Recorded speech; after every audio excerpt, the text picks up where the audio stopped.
Chapter 19. The Meeting. As the door slammed after the departing admiral, Lord Julian turned to Arabella and actually smiled. He felt that he was doing better and gathered from it an almost childish satisfaction, childish in all the circumstances. "Decidedly, I think I had the last word there," he said with a toss of his golden ringlets. Miss Bishop, seated at the cabin table, looked at him steadily, without returning his smile. "Does it matter, then, so much, having the last word? I am thinking of those poor fellows on the Royal Mary. Many of them have had their last word indeed. And for what? A fine ship sunk, a score of lives lost, thrice that number now in jeopardy, and all for what? You are overwrought, ma'am. I, overwrought." She uttered a single sharp note of laughter. "I assure you I am calm. I am asking you a question, Lord Julian. Why has this Spaniard done all this? To what purpose?" "You heard him." Lord Julian shrugged angrily. "Bloodlust," he explained shortly. "Bloodlust?" she asked. She was amazed. "Does such a thing exist, then? It is insane, monstrous." "Fiendish," his lordship agreed. "Devil's work." "I don't understand. At Bridgetown 3 years ago there was a Spanish raid, and things were done that should have been impossible to men, horrible, revolting things which strain belief, which seem, when I think of them now, like the illusions of some evil dream. Are men just beasts?" "Men?" said Lord Julian, staring. "Say Spaniards, and I'll agree." He was an Englishman, speaking of hereditary foes. And yet there was a measure of truth in what he said. This is the Spanish way in the New World. Faith, almost, it justifies such men as blood of what they do. She shivered as if cold, and setting her elbows on the table, she took her chin in her hands and sat staring before her. Observing her, his lordship noticed how drawn and white her face had grown. There was reason enough for that, and for worse. Not any other woman of his acquaintance would have preserved her self-control in such an ordeal, and of fear, at least, at no time had Miss Bishop shown any sign. It is impossible that he did not find her admirable. A Spanish steward entered, bearing a silver chocolate service and a box of Peruvian candies, which he placed on the table before the lady. "With the Admiral's homage," he said, then bowed and withdrew. Miss Bishop took no heed of him or his offering, but continued to stare before her, lost in thought. Lord Julian took a turn in the long, low cabin, which was lighted by a skylight above and great square windows astern. It was luxuriously appointed. There were rich Eastern rugs on the floor, well-filled bookcases stood against the bulkheads, and there was a carved walnut sideboard laden with silverware. On a long, low chest, standing under the middle stern port, lay a guitar that was gay with ribbons. Lord Julian picked it up, twanged the strings once as if moved by nervous irritation, and put it down. He turned again to face Miss Bishop. "I came out here," he said, "to put down piracy. But, blister me, I begin to think that the French are right in desiring piracy to continue as a curb upon these Spanish scoundrels." He was to be strongly confirmed in that opinion before many hours were past. Meanwhile, their treatment at the hands of Don Miguel was considerate and courteous. It confirmed the opinion, contemptuously expressed to his lordship by Miss Bishop, that since they were to be held to ransom, they need not fear any violence or hurt. A cabin was placed at the disposal of the lady and her terrified woman, and another at Lord Julian's. They were given the freedom of the ship and bidden to dine at the Admiral's table. Nor were his further intentions regarding them mentioned, nor yet his immediate destination. The Milagrosa, with her consort the Hidalga rolling after her, steered a south by westerly course, then veered to the southeast round Cape Tiburon, and thereafter standing well out to sea, with the land no more than a cloudy outline to larboard. She headed directly east, and so ran straight into the arms of Captain Blood, who was making for the Windward Passage, as we know. That happened early on the following morning. After having systematically hunted his enemy in vain for a year, Don Miguel chanced upon him in this unexpected and entirely fortuitous fashion. But that is the ironic way of fortune. It was also the way of fortune that Don Miguel should thus come upon the Arabella at a time when, separated from the rest of the fleet, she was alone and at a disadvantage. It looked to Don Miguel as if the luck which so long had been on Blood's side had at last veered in his own favor. Miss Bishop, newly risen, had come out to take the air on the quarter-deck with his lordship in attendance, as you would expect of so gallant a gentleman, when she beheld the big red ship that had once been the Cinco Llagas out of Cadiz.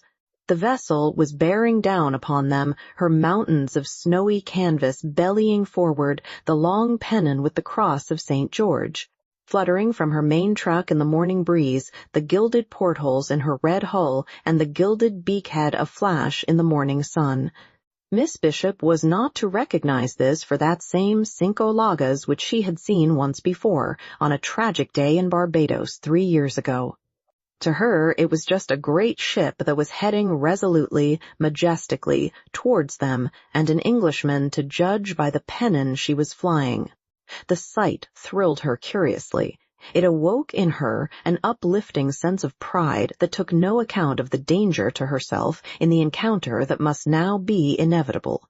Beside her on the poop, whither they had climbed to obtain a better view, and equally arrested and at gaze, stood Lord Julian. But he shared none of her exultation. He had been in his first sea fight yesterday, and he felt that the experience would suffice him for a very considerable time. This, I insist, is no reflection upon his courage. "Look," said Miss Bishop, pointing, and to his infinite amazement he observed that her eyes were sparkling. Did she realize, he wondered, what was afoot? Her next sentence resolved his doubt. She is English, and she comes resolutely on. She means to fight. God help her, then, said his lordship gloomily. Her captain must be mad. What can he hope to do against 2 such heavy hulks as these? If they could so easily blow the Royal Mary out of the water, what will they do to this vessel? Look at that devil, Don Miguel. He's utterly disgusting in his glee. From the quarter-deck, where he moved amid the frenzy of preparation, the admiral had turned to flash a backward glance at his prisoners. His eyes were alight, his face transfigured. He flung out an arm to point to the advancing ship and bawled something in Spanish that was lost to them in the noise of the laboring crew. They advanced to the poop rail and watched the bustle.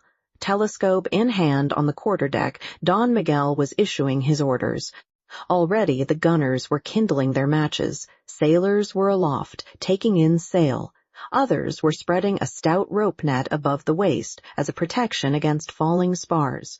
And meanwhile Don Miguel had been signaling to his consort, in response to which the Hidalga had drawn steadily forward until she was now a beam of the Milagrosa, half cable's length to starboard. And from the height of the tall poop, my lord and Miss Bishop could see her own bustle of preparation, and they could discern signs of it now aboard the advancing English ship as well. She was furling tops and mainsail, stripping in fact to mizzen and sprit for the coming action. Thus, almost silently, without challenge or exchange of signals, had action been mutually determined. Of necessity now, under diminished sail, the advance of the Arabella was slower, but it was none the less steady. She was already within saker shot, and they could make out the figures stirring on her forecastle and the brass guns gleaming on her prow. The gunners of the Milagrosa raised their linstocks and blew upon their smoldering matches, looking up impatiently at the admiral. But the admiral solemnly shook his head. "Patience," he exhorted them. "Save your fire until we have him. He is coming straight to his doom, straight to the yardarm and the rope that have been so long waiting for him." "Stab me," said his lordship. "This Englishman may be gallant enough to accept battle against such odds, but there are times when discretion is a better quality than gallantry in a commander." "Gallantry will often win through, even against overwhelming strength," said Miss Bishop. He looked at her and noted in her bearing only excitement. Of fear he could still discern no trace. His lordship was past amazement. She was not by any means the kind of woman to which life had accustomed him. "Presently," he said, "you will suffer me to place you under cover." "I can see best from here," she answered him, and added quietly, "I am praying for this Englishman. He must be very brave." Under his breath, Lord Julian damned the fellow's bravery. The Arabella was advancing now along a course which, if continued, must carry her straight between the two Spanish ships. My lord pointed it out. "He's crazy, surely," he cried. "He's driving straight into a death trap. He'll be crushed to splinters between the two. No wonder that black-faced Don is holding his fire. In his place, I should do the same." But even at that moment, the admiral raised his hand. In the waist, below him, a trumpet blared, and immediately the gunner on the prow touched off his guns. As the thunder of them rolled out, his lordship saw ahead beyond the English ship and to larboard of her two heavy splashes. Almost at once, two successive spurts of flame leapt from the brass cannon on the Arabella's beakhead, and scarcely had the watchers on the poop seen the shower of spray where one of the shots struck the water near them. Then, with a rending crash and a shiver that shook the Milagrosa from stem to stern, the other came to lodge in her forecastle. To avenge that blow, the Hidalga blazed at the Englishman with both her forward guns. But even at that short range, between 200 and 300 yards, neither shot took effect. At 100 yards, the Arabella's forward guns, which had meanwhile been reloaded, fired again at the Milagrosa and this time smashed her bowsprit into splinters, so that for a moment she yawed wildly to port. Don Miguel swore profanely, and then, as the helm was put over to swing her back to her course, his own prow replied. But the aim was too high, and whilst one of the shots tore through the Arabella's shrouds and scarred her mainmast, the other again went wide. And when the smoke of that discharge had lifted, the English ship was found almost between the Spaniards, her bows in line with theirs, and coming steadily on into what his lordship deemed a death-trap. Lord Julian held his breath, and Miss Bishop gasped, clutching the rail before her. She had a glimpse of the wickedly grinning face of Don Miguel and the grinning faces of the men at the guns in the waist. At last the Arabella was right between the Spanish ships, prow to poop and poop to prow. Don Miguel spoke to the trumpeter, who had mounted the quarter-deck and stood now at the admiral's elbow. The man raised the silver bugle that was to give the signal for the broadsides of both ships. But even as he placed it to his lips, the admiral seized his arm to arrest him.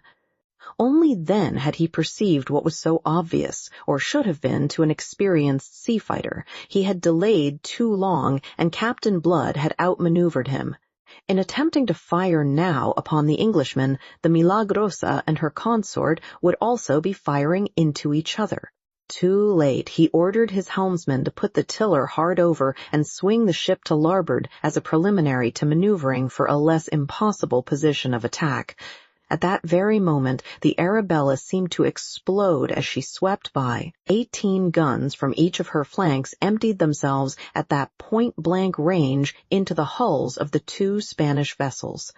Half stunned by that reverberating thunder and thrown off her balance by the sudden lurch of the ship under her feet, Miss Bishop hurtled violently against Lord Julian, who kept his feet only by clutching the rail on which he had been leaning. Billowing clouds of smoke to starboard blotted out everything, and its acrid odor, taking them presently in the throat, set them gasping and coughing. From the grim confusion and turmoil in the waist below arose a clamor of fierce Spanish blasphemies and the screams of maimed men. The Milagrosa staggered slowly ahead, a gaping rent in her bulwarks. Her foremast was shattered, fragments of the yards hanging in the netting spread below. Her beakhead was in splinters, and a shot had smashed through into the great cabin, reducing it to wreckage.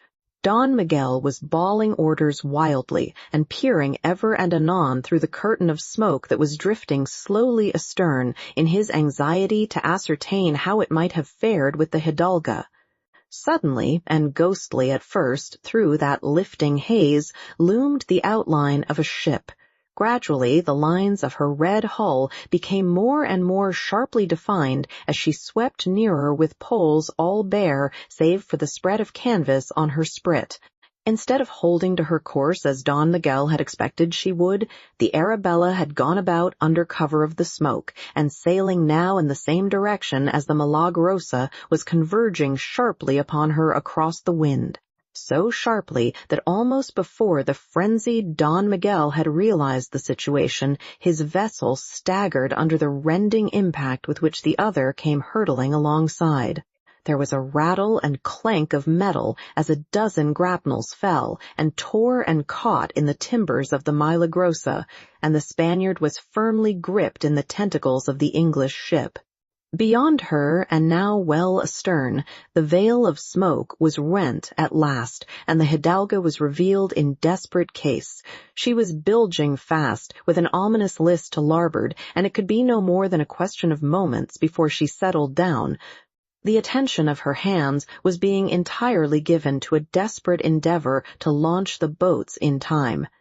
Of this, Don Miguel's anguished eyes had no more than a fleeting but comprehensive glimpse before his own decks were invaded by a wild, yelling swarm of boarders from the grappling ship. Never was confidence so quickly changed into despair. Never was Hunter more swiftly converted into helpless prey. For helpless the Spaniards were. The swiftly executed boarding maneuver had caught them almost unawares in the moment of confusion following the punishing broadside they had sustained at such short range. For a moment there was a valiant effort by some of Don Miguel's officers to rally the men for a stand against these invaders. But the Spaniards, never at their best in close-quarter fighting, were here demoralized by knowledge of the enemies with whom they had to deal. Their hastily formed ranks were smashed before they could be steadied, driven across the waist to the break of the poop on the one side and up to the forecastle bulkheads on the other.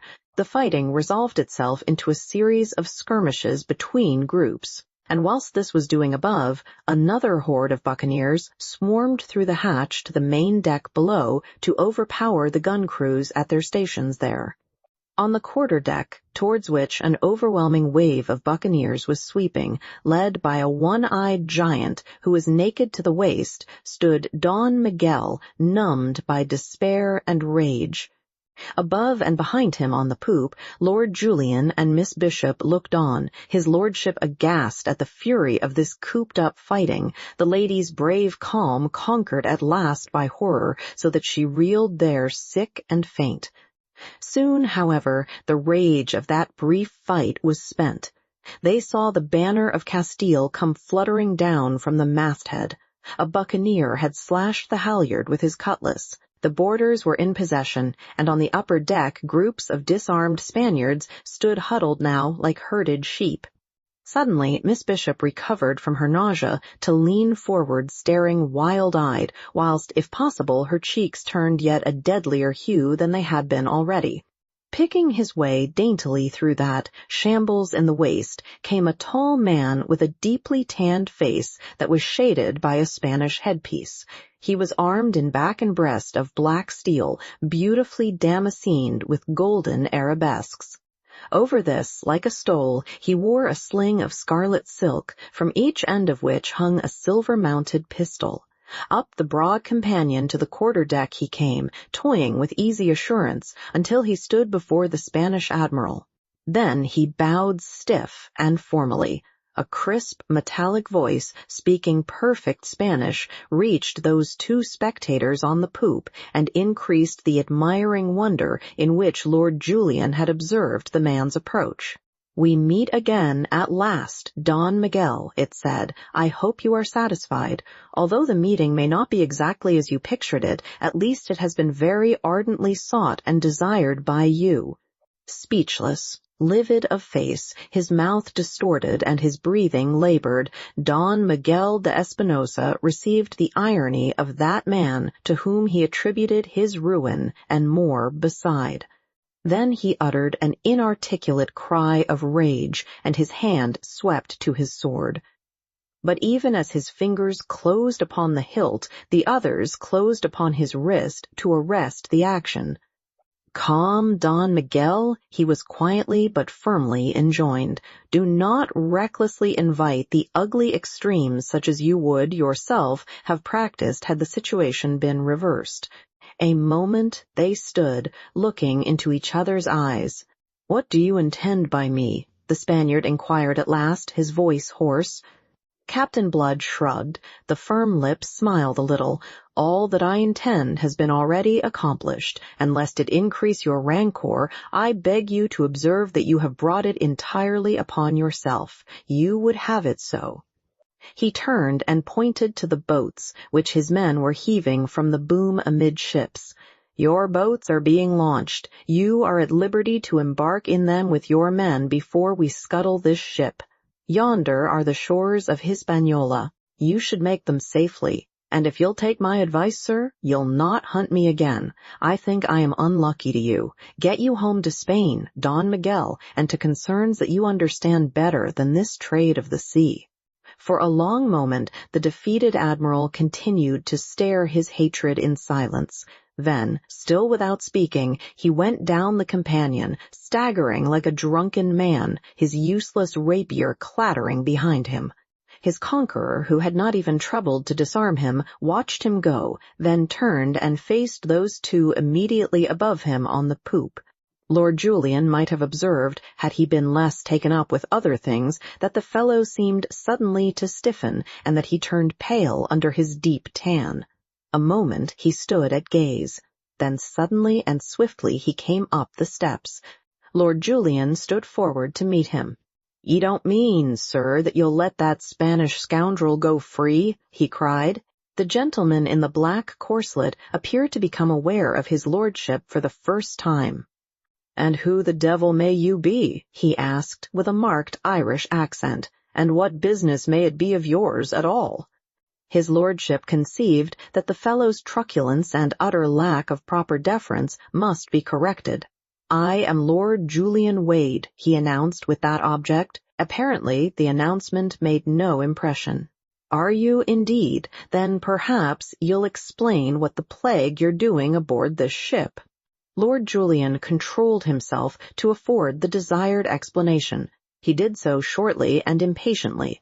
"He took you prisoner, did he, along with Miss Bishop there? You are acquainted with Miss Bishop?" cried his lordship, passing from surprise to surprise.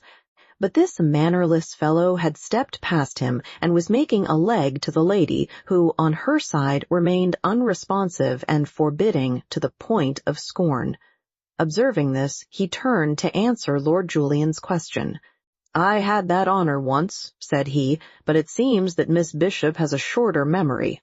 His lips were twisted into a wry smile, and there was pain in the blue eyes that gleamed so vividly under his black brows, pain blending with the mockery of his voice. But of all this, it was the mockery alone that was perceived by Miss Bishop. She resented it. "I do not number thieves and pirates among my acquaintance, Captain Blood," said she, whereupon his lordship exploded in excitement. "Captain Blood," he cried, "are you Captain Blood? What else were ye supposing?" Blood asked the question wearily, his mind on other things. "I do not number thieves and pirates among my acquaintance." The cruel phrase filled his brain, re-echoing and reverberating there.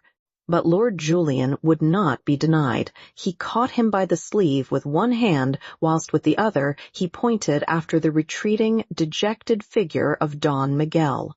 "Do I understand that you're not going to hang that Spanish scoundrel?" "What for should I be hanging him?" "Because he's just a damned pirate, as I can prove, as I have proved already." "Ah," said Blood, and Lord Julian marveled at the sudden haggardness of a countenance that had been so devil-may-care but a few moments since. I am a damned pirate myself, and so I am merciful with my kind. Don Miguel goes free." Lord Julian gasped. "After what I've told you that he has done, after his sinking of the Royal Mary, after his treatment of me, of us?" Lord Julian protested indignantly. "I am not in the service of England, or of any nation, sir, and I am not concerned with any wrongs her flag may suffer." His lordship recoiled before the furious glance that blazed at him out of Blood's haggard face, but the passion faded as swiftly as it had arisen. It was in a level voice that the captain added, "If you'll escort Miss Bishop aboard my ship, I shall be obliged to you. I beg that you'll make haste. We are about to scuttle this hulk." He turned slowly to depart, but again Lord Julian interposed. Containing his indignant amazement, his lordship delivered himself coldly. "Captain Blood, you disappoint me. I had hopes of great things for you." "Go to the devil," said Captain Blood, turning on his heel, and so departed. Chapter 20. Thief and Pirate. Captain Blood paced the poop of his ship alone in the tepid dusk and the growing golden radiance of the great poop lantern in which a seaman had just lighted the 3 lamps. About him all was peace. The signs of the day's battle had been effaced, the decks had been swabbed, and order was restored above and below. A group of men squatting about the main hatch were drowsily chanting, their hardened natures softened, perhaps, by the calm and beauty of the night. They were the men of the larboard watch, waiting for 8 bells, which was imminent. Captain Blood did not hear them. He did not hear anything save the echo of those cruel words which had dubbed him thief and pirate. Thief and pirate. It is an odd fact of human nature that a man may for years possess the knowledge that a certain thing must be of a certain fashion, and yet be shocked to discover through his own senses that the fact is in perfect harmony with his beliefs. When first, 3 years ago, at Tortuga, he had been urged upon the adventurer's course, which he had followed ever since, he had known in what opinion Arabella Bishop must hold him if he succumbed. Only the conviction that already she was forever lost to him by introducing a certain desperate recklessness into his soul had supplied the final impulse to drive him upon his rover's course. That he should ever meet her again had not entered his calculations, had found no place in his dreams.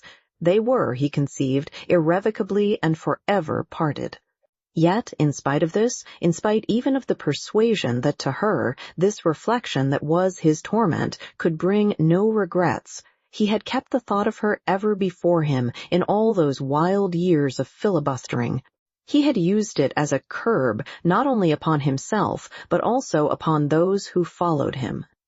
Never had buccaneers been so rigidly held in hand, never had they been so firmly restrained, never so debarred from the excesses of rapine and lust that were usual in their kind, as those who sailed with Captain Blood. It was, you will remember, stipulated in their articles that in these, as in other matters, they must submit to the commands of their leader. And because of the singular good fortune which had attended his leadership, he had been able to impose that stern condition of a discipline unknown before among buccaneers. How would not these men laugh at him now if he were to tell them that this he had done out of respect for a slip of a girl of whom he had fallen romantically enamored? How would not that laughter swell if he added that this girl had that day informed him that she did not number thieves and pirates among her acquaintance? Thief and pirate. How the words clung, how they stung and burnt his brain. It did not occur to him, being no psychologist, nor learned in the tortuous workings of the feminine mind, that the fact that she should bestow upon him those epithets in the very moment and circumstance of their meeting was in itself curious. He did not perceive the problem thus presented. Therefore, he could not probe it. Else he might have concluded that if in a moment in which by delivering her from captivity he deserved her gratitude, yet she expressed herself in bitterness, it must be because that bitterness was anterior to the gratitude and deep-seated. She had been moved to it by hearing of the course he had taken. Why? It was what he did not ask himself, or some ray of light might have come to brighten his dark, his utterly evil despondency. Surely she would never have been so moved had she not cared, had she not felt that in what he did there was a personal wrong to herself. Surely, he might have reasoned, nothing short of this could have moved her to such a degree of bitterness and scorn as that which she had displayed. That is how you will reason. Not so, however, reasoned Captain Blood. Indeed, that night he reasoned not at all. His soul was given up to conflict between the almost sacred love he had borne her in all these years and the evil passion which she had now awakened in him. Extremes touch, and in touching may, for a space, become confused, indistinguishable, and the extremes of love and hate were tonight so confused in the soul of Captain Blood that in their fusion they made up a monstrous passion, thief and pirate. That was what she deemed him, without qualification, oblivious of the deep wrongs he had suffered, the desperate case in which he found himself after his escape from Barbados, and all the rest that had gone to make him what he was. That he should have conducted his filibustering with hands as clean as were possible to a man engaged in such undertakings had also not occurred to her as a charitable thought with which to mitigate her judgment of a man she had once esteemed. She had no charity for him, no mercy. She had summed him up, convicted him, and sentenced him in that one phrase. He was thief and pirate in her eyes, nothing more, nothing less. What, then, was she? What are those who have no charity? He asked the stars. Well, as she had shaped him hitherto, so let her shape him now. Thief and pirate, she had branded him. She should be justified. Thief and pirate should he prove henceforth, no more nor less, as bowelless, as remorseless, as all those others who had deserved those names. He would cast out the maudlin ideals by which he had sought to steer a course, put an end to this idiotic struggle to make the best of two worlds. She had shown him clearly to which world he belonged. Let him now justify her.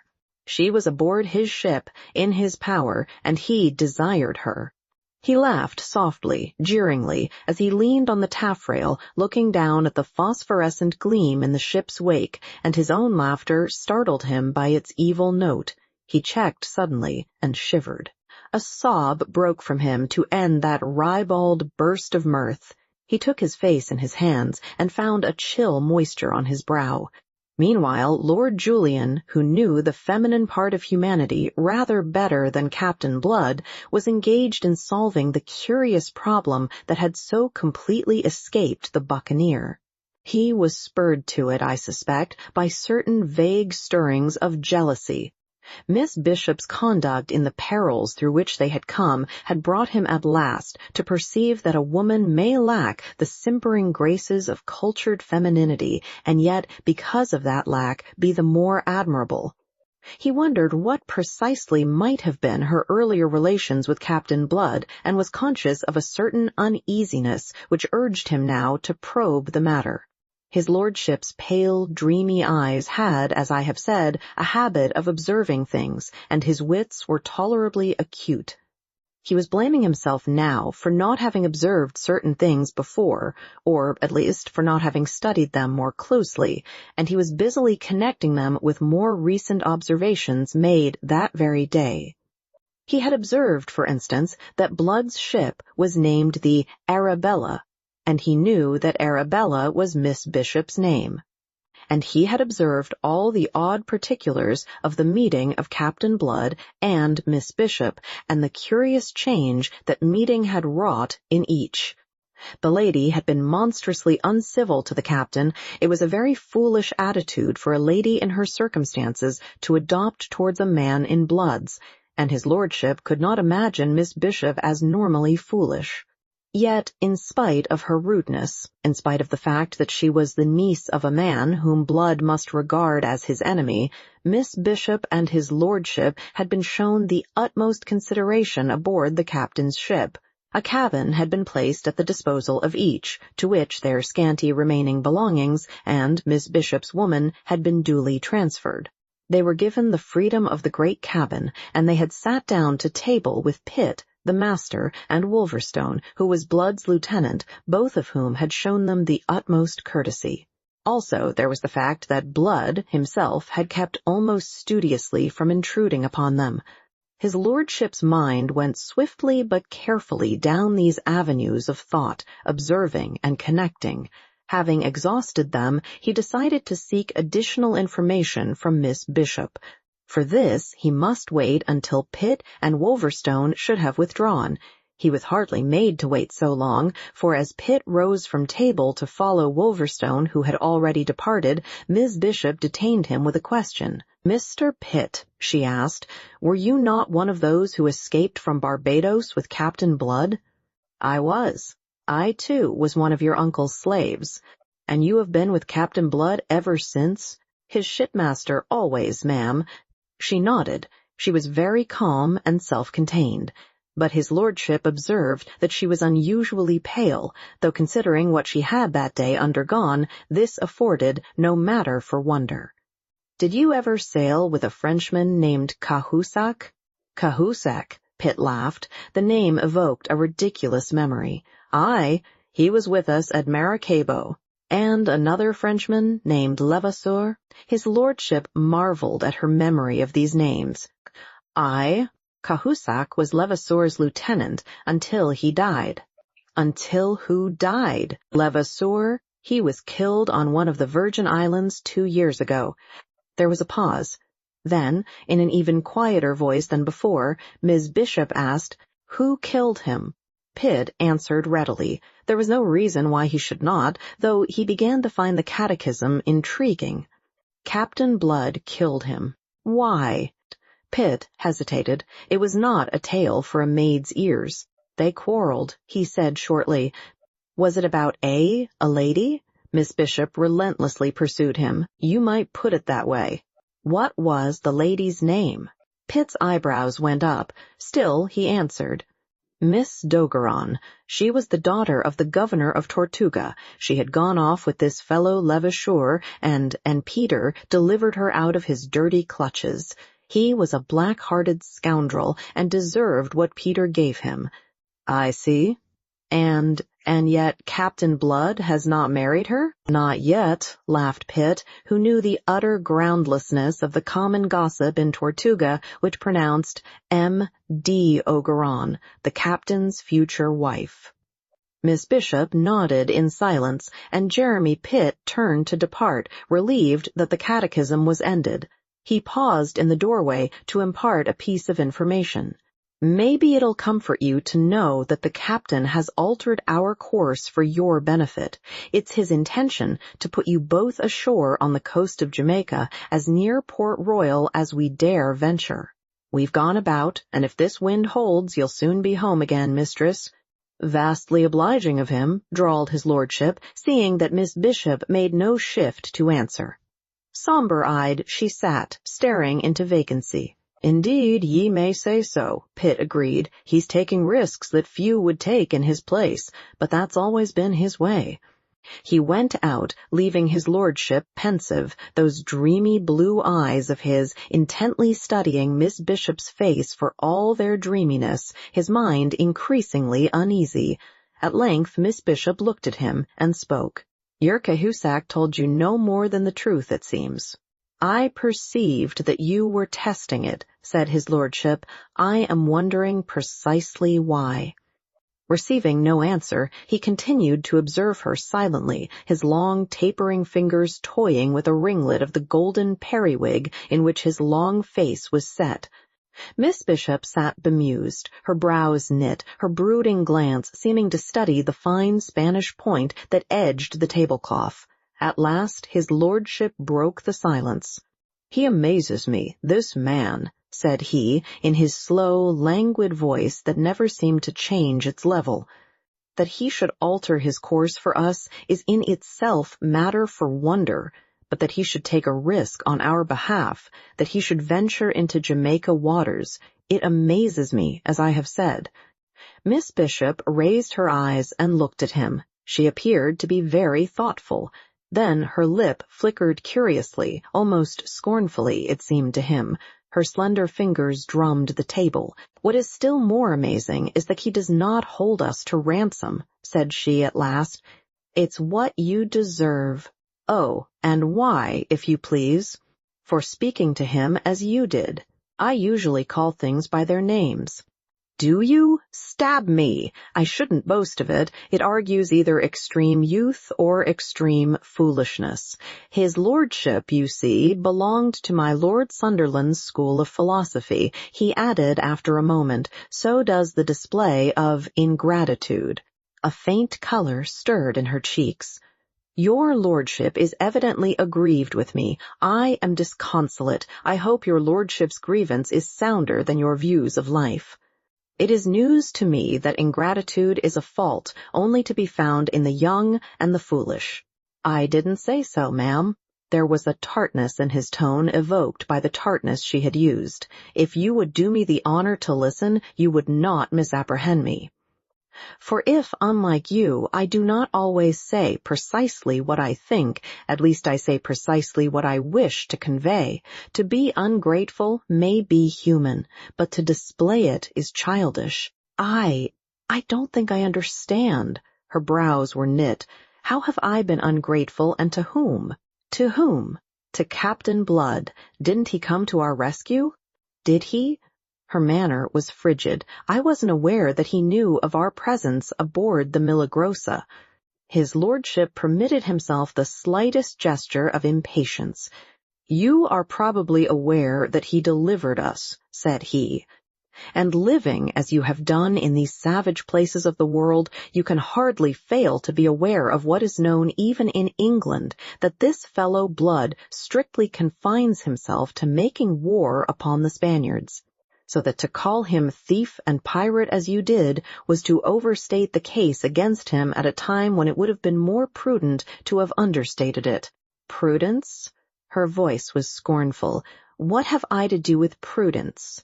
"Nothing, as I perceive, but at least study generosity. I tell you frankly, ma'am, that in Blood's place I should never have been so nice. Sink me.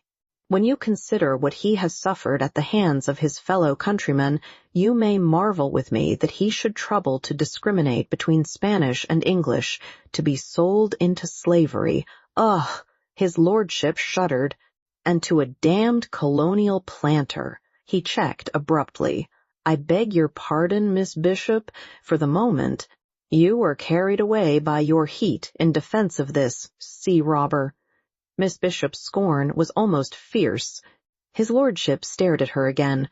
Then he half closed his large, pale eyes and tilted his head a little. "I wonder why you hate him so," he said softly. He saw the sudden scarlet flame upon her cheeks, the heavy frown that descended upon her brow. He had made her very angry, he judged, but there was no explosion. She recovered. "Hate him? Lord, what a thought! I don't regard the fellow at all." "Then ye should, ma'am." His lordship spoke his thought frankly. "He's worth regarding. He'd be an acquisition to the King's Navy, a man that can do the things he did this morning. His service under De Ruyter wasn't wasted on him. That was a great seaman, and, blister me, the pupil's worthy the master if I am a judge of anything. I doubt if the Royal Navy can show his equal. To thrust himself deliberately between those two at point-blank range, and so turn the tables on them. It asks courage, resource, and invention. And we landlubbers were not the only ones he tricked by his maneuver. That Spanish admiral never guessed the intent until it was too late, and Blood held him in check. A great man, Miss Bishop, a man worth regarding." Miss Bishop was moved to sarcasm. "You should use your influence with my Lord Sunderland to have the king offer him a commission." His lordship laughed softly. "Faith, it's done already. I have his commission in my pocket." And he increased her amazement by a brief exposition of the circumstances. In that amazement he left her and went in quest of blood, but he was still intrigued. If she were a little less uncompromising in her attitude towards blood, his lordship would have been happier.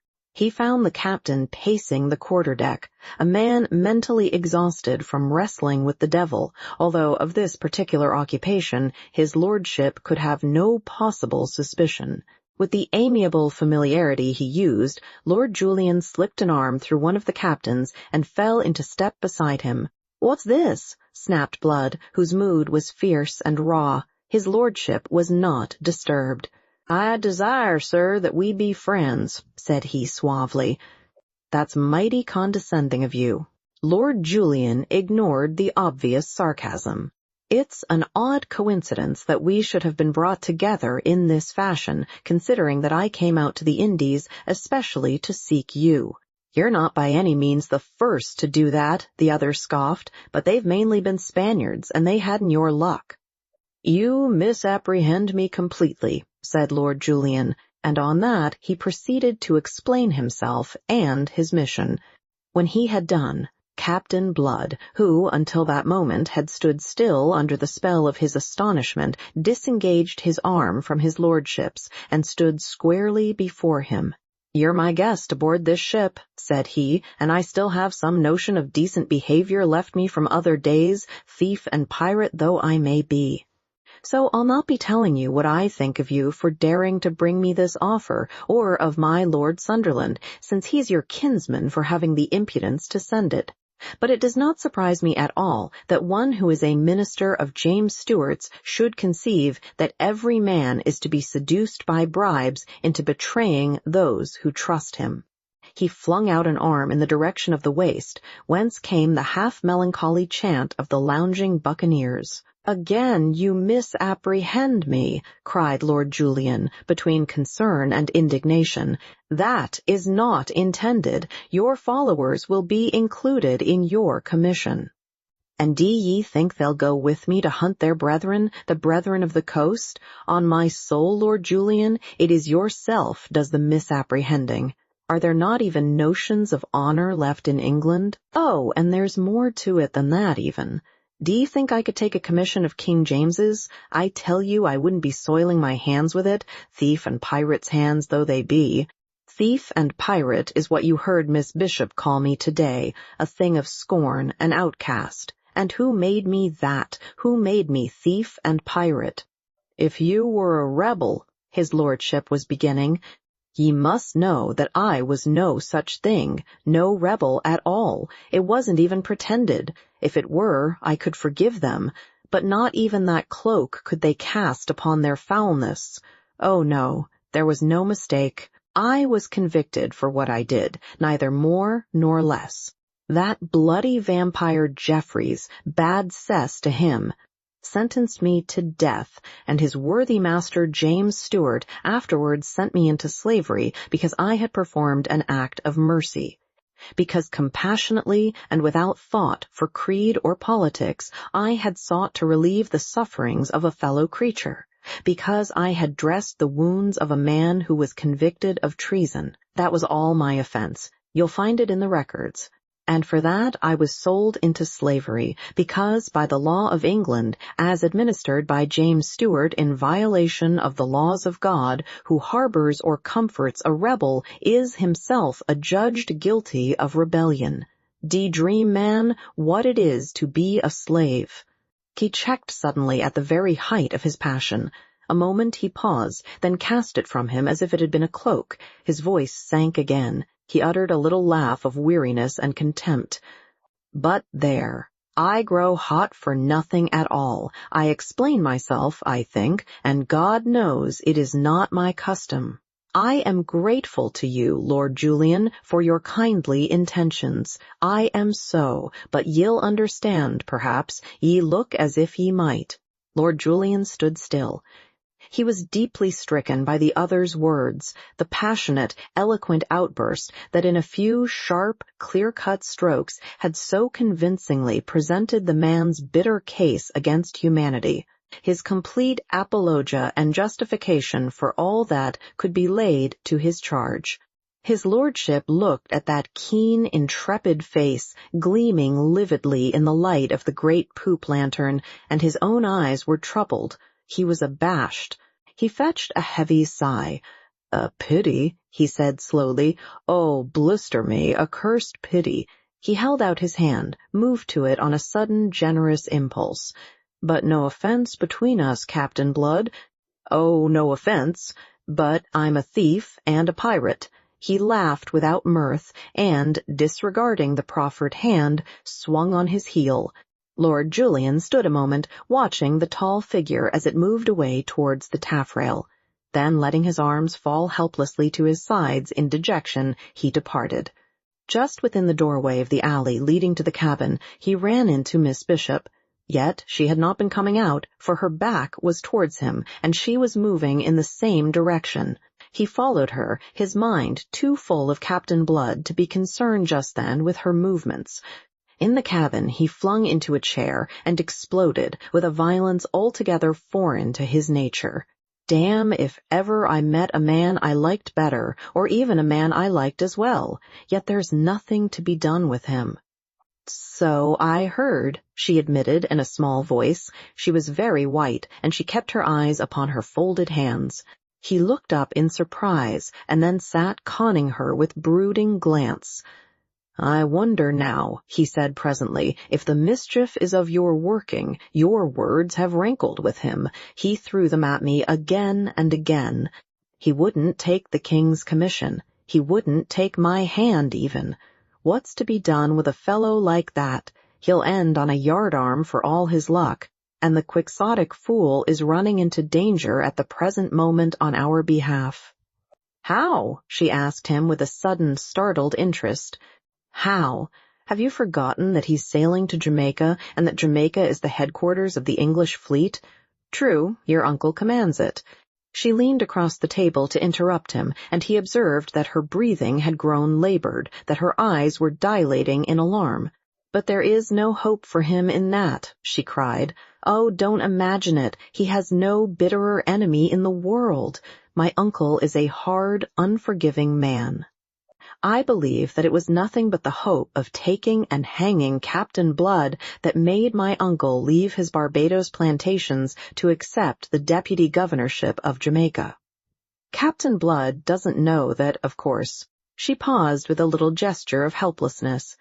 "I can't think that it would make the least difference if he did," said his lordship gravely. "A man who can forgive such an enemy as Don Miguel and take up this uncompromising attitude with me isn't to be judged by ordinary rules. He's chivalrous to the point of idiocy. And yet he has been what he has been and done what he has done in these last 3 years," said she. But she said it sorrowfully now, without any of her earlier scorn. Lord Julian was sententious, as I gather that he often was. "Life can be infernally complex," he sighed.